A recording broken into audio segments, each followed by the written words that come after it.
Okay, so welcome back. We are one day away from Indipac starting. This is one of the quoted dangers of the race, the wildlife. I'm not sure it'll present itself quite in this same way, but I thought you might find this quite entertaining to look at.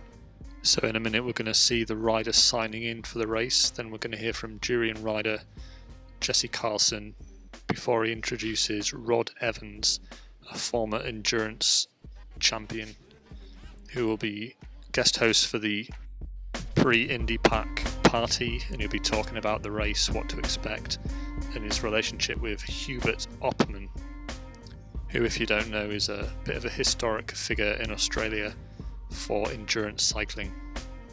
Okay, don't forget to subscribe and check back over the next 2 weeks for more Indipac videos. Alright, so we're talking about expectations and roller coaster emotions. There's rumours are that some people may or may not bring sleeping bags. Some people want a holiday, some people want to suffer. What are you saying about expectations, Jesse?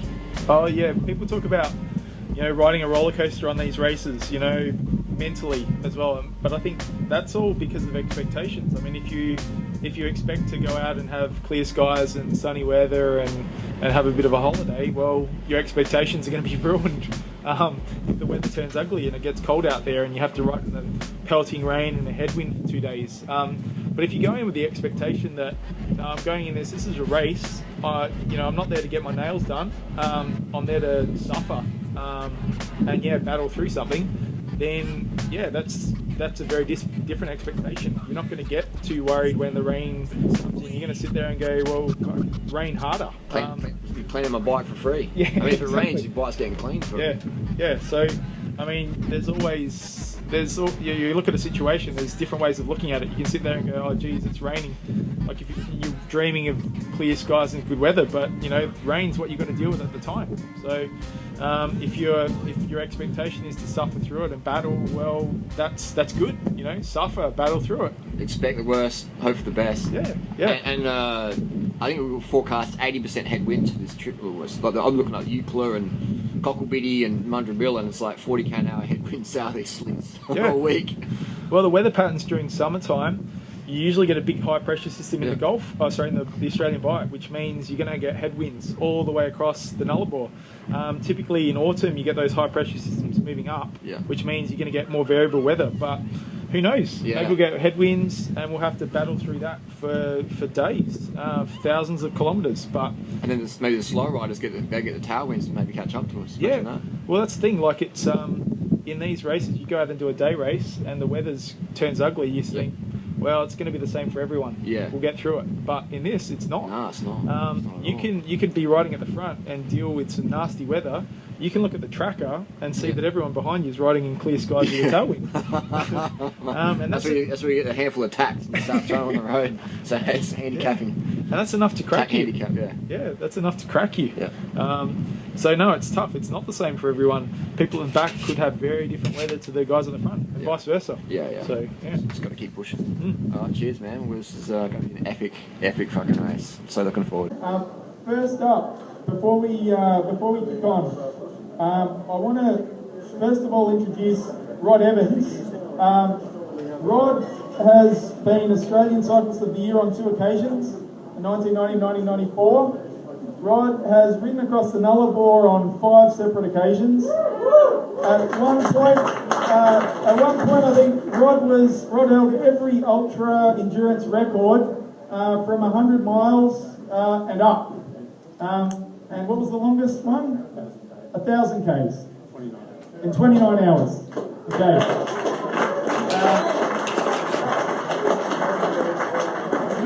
Not only that, a very special year this year was it's the 80th anniversary of Sir Hubert Opperman's record-breaking crossing from Fremantle to Sydney. So Oppie did that ride back in the 1930s. Very different conditions, and not only has Rod broken all these records in his years, there's also a personal friend of Oppie. So I thought we could start with a few words from Rod. With some advice that Oppie would have given us, and maybe a story that he would have told. All right, thanks, Rod.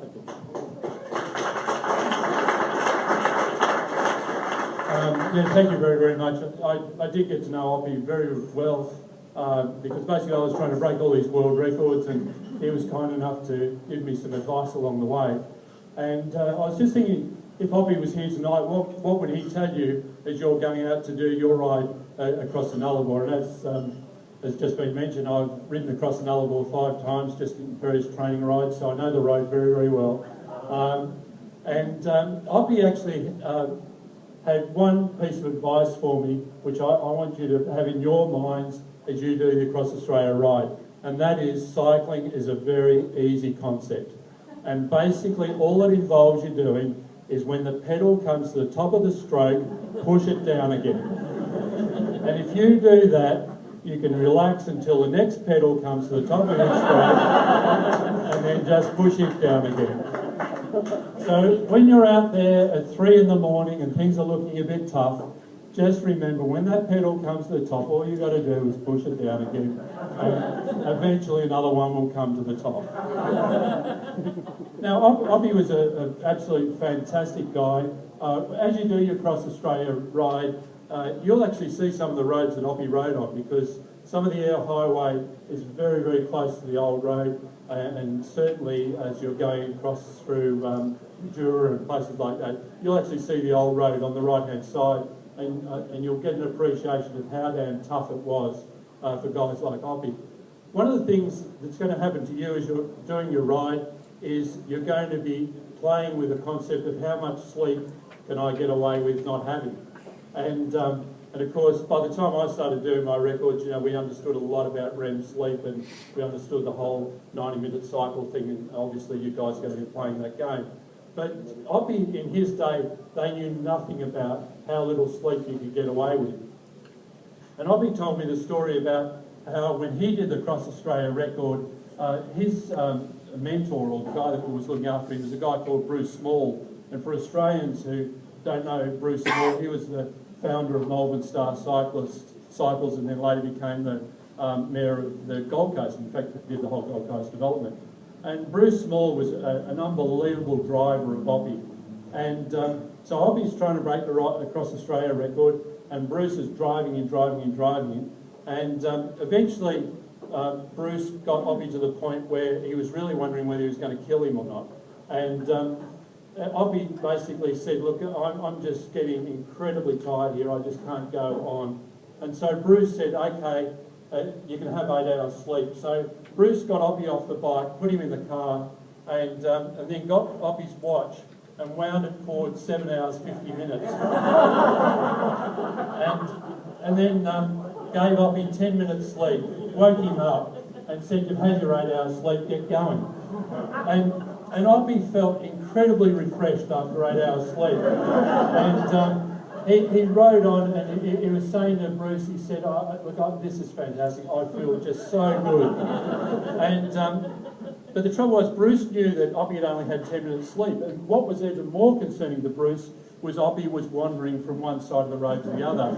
And Bruce was wondering, have I really pushed this guy too far, and am I going to kill him?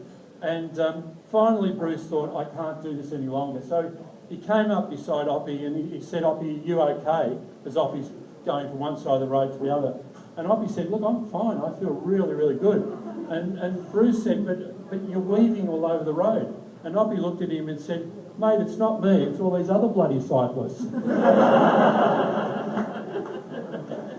So if I can give you a safety announcement, because you guys are all going to hallucinate at some stage or other. It's fine hallucinating, and we've all done it when you've been supported, but when you're on your own, can you just just be a bit careful about hallucinating, because I can tell you truck drivers and hallucinating cyclists don't really mix all that well. So anyway, look, that's a little bit about it. I wish you the absolute best. It's a fantastic ride. If I was to give you any advice, it would be that, and for those of you that have already done this sort of thing, you'll know this, every day you're going to have a massive high and a massive low. The great thing about the lows is they're all the stories you'll tell when you get home.